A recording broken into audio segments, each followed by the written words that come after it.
Bonzi Bertin. Je suis le président de la commission défense et sécurité de l'Assemblée nationale.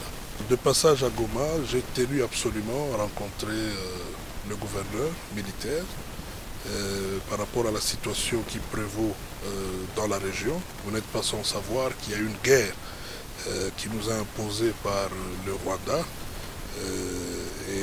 Et donc c'était important que nous puissions échanger sur certaines questions et voir la possibilité pour la commission défense et sécurité de continuer à jouer le rôle que nous jouons, d'appuyer notre armée, mais aussi de nous rassurer que les choses sur le terrain se passent telles que le souhaite le commandant suprême. Je pense que je ne peux pas prétendre avoir la solution par rapport à ce qui se passe.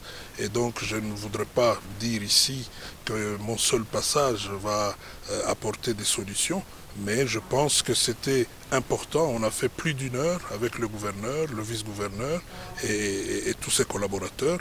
On a échangé sur certaines difficultés qu'ils rencontrent pour permettre à ce que les choses se passent comme nous le souhaitons.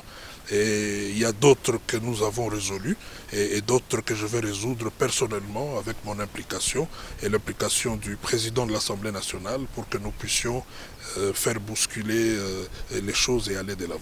Bon, je crois qu'il a été très content d'abord de voir que nous continuons à avoir un œil très regardant sur tout ce qui se passe ici, mais aussi de m'avoir reçu.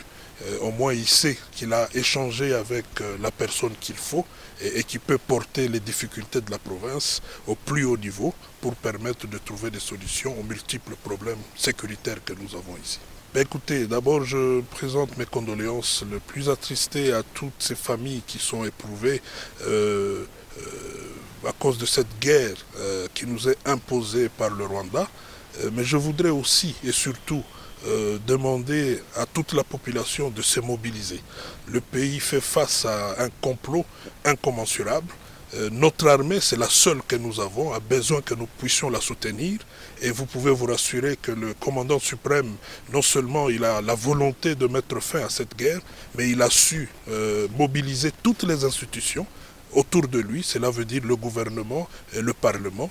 Et nous sommes tous en train de travailler d'arrache-pied pour que les solutions soient trouvées. Nous sommes en vacances parlementaires, mais nous n'avons pas eu de vacances, tout simplement parce que la situation ne nous le permet pas. Mais vous pouvez être rassurés que nous sommes en train de travailler de manière à permettre à notre armée de monter en puissance et d'être capable à elle seule de sécuriser la population et nos frontières.